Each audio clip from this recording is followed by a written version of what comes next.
देखिए, शरई मामलात में हम बिस्मिल्लाहिर्रहमानिर्रहीम शरई मामलात में हम शरीयत के अहकाम के ताबे हैं। ना उससे एक कदम आगे बढ़ा सकते हैं, ना एक कदम पीछे। हाँ, शरीयत ने खुद अगर गुंजाइश रखी हो तो उस गुंजाइश के अंदर रहते हुए हमें राहें तलाश करनी चाहिए। बाज़ मौज़ूआत ऐसे हैं जिनमें सराहत के साथ एक हुक्म आया है कि ये चीज़ उस वक्त साबित होगी जब ये शराइत उसकी मौजूद हों। रोयत हिलाल में जितनी भी अहादीस हैं वो ये बताती हैं कि आप आँख से चाँद को देखकर रोज़ा रखेंगे और आँख से चाँद को देखकर आप इफ्तार करेंगे या ईद ठीक। मनाएंगे।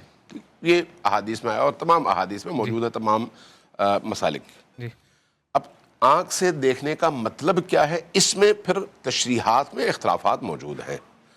लिहाजा ये जो फतावा में इख्तलाफात जन्म लेते हैं वो इस बुनियाद पर लेते हैं कि कोई शख्स कहता है भाई अगर मैं अदसे से देख रहा हूँ, दूरबीन से देख रहा हूँ, तो वो भी तो आँख ही है। बाज़ उस पर इख्तलाफ करते हैं कि नहीं, ये आँख तो है लेकिन दिखाने का जो सबब है वो आपकी आँख नहीं है बल्कि वो मसनूई आँख है जिसने आपकी आँख को चाँद को सामने लाकर दिखाया है। लिहाजा यहाँ पर फिर फतावा में इख्तलाफ पैदा हो जाता है। इसलिए जो उस बात के कायल होंगे वो कहेंगे भाई आँख से जब तक न देखो न रोज़ा रख सकते हो न ईद मना सकते हो। ठीक। जो इस बात के कायल होंगे वो उसके बरक्स फतवा देंगे। जहाँ तक एक शहर और दूसरे शहर के दरमियान चांद के देखने के हुक्म के लागू होने का ताल्लुक है, अगर दो शहर ऐसे हैं जिनके उफुक एक ही हैं, ठीक। उस सूरत में अक्सर फुकाहा कहते हैं भाई उधर का चांद इधर के लिए साबित है। अब पाकिस्तान में अगर आप शुमाल से जनूब तक आए जी। तो रात और दिन सब में मुश्तरक है। बहुत ज़्यादा अगर फ़र्क होगा तो वो आधे घंटे का फ़र्क होगा। अच्छा अलामा साहब, आप ख़ास तौर पे रुयत के हवाले से बात कर रहे हैं। एक सवाल और जो आया है वो ये कि बाज़ औक़ात ख़ास तौर पे ये देखा गया है कि कुछ फ़ुक़हा यानी ख़ास तौर पे मकतब तशय्युअ से ताल्लुक़ रखने वाले लोग ये कहते हैं कि वो मराजा की तरफ से उनकी जो मुज्तहिदीन हैं उनकी तरफ से जो है वो फ़तवा आ गया है कि आज ईद मनानी है। हालाँकि उन्होंने तो ज़ाहिर सी बात है वो तो किसी और शहर में रहते हैं, मुल्क में रहते हैं। तो क्या उनके कहने पे मनाई जा सकती है? क्योंकि रुयत हलाल कमेटी में तो आपके भी उसकी मकतब के शराइत लोग है ना, शामिल हैं। शराइत है। देखें, चांद साबित होने के लिए आपकी आँख का देखना ज़रूरी है।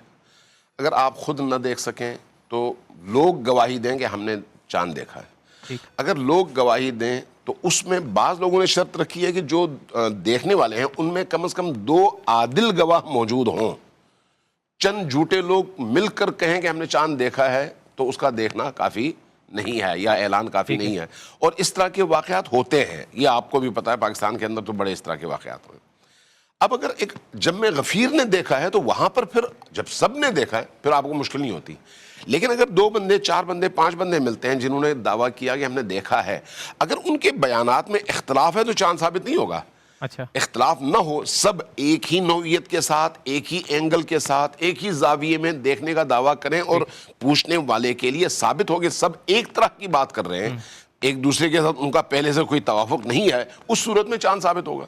अच्छा। लिहाजा अगर एक जम्मे गफीर कहे तब भी कोई मसला नहीं है। अब अगर ये सब नहीं है, ठीक है। हाकिम शरा, शरई हाकिम, अगर उसके लिए चांद साबित हो, क्योंकि वो भी अपने कारिंदों के ज़रिए से इस काम को अंजाम दे सकता है, अगर शरई हाकिम के लिए चांद साबित हो, मेरे लिए नहीं हुआ, शरई हाकिम अगर कहे कि चांद साबित हो गया है मेरी नज़र में, तो वो आपके लिए हुज्जत है और आप उसके मुताबिक चांद ईद कर सकते हैं और रोज़ा रख सकते हैं। अच्छा, अब रुयत जब हलाल आप कमेटी में भी मराजे लोग शामिल होते हैं। हाँ। जब आप मराजे तकलीद की और मुज्तहिदीन की बात करते हैं तो मकतब अहले तशय्युअ में मराजे तकलीद को हाकिम शरई माना जाता है। अच्छा। हाकिम उर्फी नहीं, हाकिम शरई, इसलिए कि अल्लाह की शरीयत के वो पासबान हैं और वही आपको अल्लाह की शरीयत का हुक्म बताएंगे। लिहाजा अगर उनके लिए कोई इस तरह का मोरिद आए जहाँ पर चांद साबित हो तो आप उसको कबूल करेंगे। अब जहाँ तक रियासत की तरफ से बनाई गई उन रुयत हिलाल कमेटियों का कमेटी, ताल्लुक है जिनको आप रोयत हिलाल की कमेटी कहते उसकी हैं, शरई हैसियत। अगर रोयत हिलाल कमेटी में सच्चे लोग मौजूद हों, حکومت کی وجہ سے نہ کرتے ہوں بلکہ خود اپنے دینداری کی وجہ سے چاند دیکھ کر اعلان کرتے ہوں. اگر آپ کو یاد ہو پچھلے سالوں میں ایسا ہوا ہے اسی ملک کے اندر کہ چاند کا اعلان کر دیا گیا جبکہ اس کی کمیٹی کے لوگ اسی اعلان کے دوران ٹیلی فون پہ بتا رہے تھے اور یہ لائیو نشر ہو رہا تھا کہ نظر کچھ نہیں آیا لیکن اوپر سے دباؤ ہے ہمیں اعلان کرنے کا. یہ آپ کے قومی چینلز میں یہ بتایا گیا. جب کمیٹیاں اس طرح کی ہوں تو ان کمیٹیوں کی ایک پیسے کی قیمت نہیں ہے. جب تک وہ کمیٹیاں آزاد نہ ہوں, آزاد اور جو شرعی تقاضے ہیں ان کے مطابق اس حکم کا اجرا نہ کریں. اچھا اس میں شیعہ علماء بھی ویسے شامل ہوتے ہیں؟ شیعہ اور سنی کی بات ہے ہی نہیں نا یہاں پر. بات یہ ہے کہ چاند دیکھنے کے لیے جو کمیٹی بنائی جاتی ہے وہ سچے اور صادق لوگوں پر مشتمل ہو. ایسے لوگ نہ ہو جو جھوٹ بولتے ہوں, ایسے لوگ نہ ہو جو صرف اپنی تنخواہ حلال کرنے کے لیے یا ٹکٹ حلال کرنے کے لیے یا ہوٹل کا ایک روم حلال کرنے کے لیے اللہ کے حکم میں تبدیلی کر کے حاکم کے حکم کے مطابق چاند کا اعلان کرے, چاہے وہ عید کی چاند ہو یا پھر جو ہے رمضان المبارک کا چاند ہو.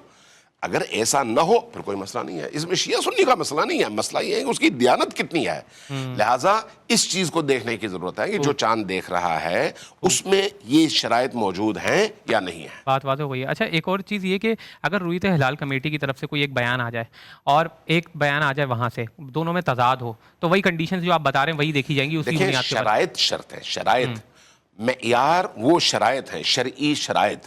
اگر وہ شرعی شرائط موجود ہیں, یہاں پر فرض کریں ساری دنیا نے چاند دیکھا ہے, حاکم کہے نہیں دیکھا تو قبول نہیں ہے جب سب کے لیے ثابت شدہ چیز ہے. ٹھیک ہے, لیکن اگر ساری دنیا کہے نہیں دیکھا اور حاکم شرع کہے نہیں میرے لیے ثابت شدہ ہے, وہ آپ کے لیے حجت ہے. وہ معیارات ہیں نا, ان معیارات کے مطابق آپ کو دیکھنا ہوگا.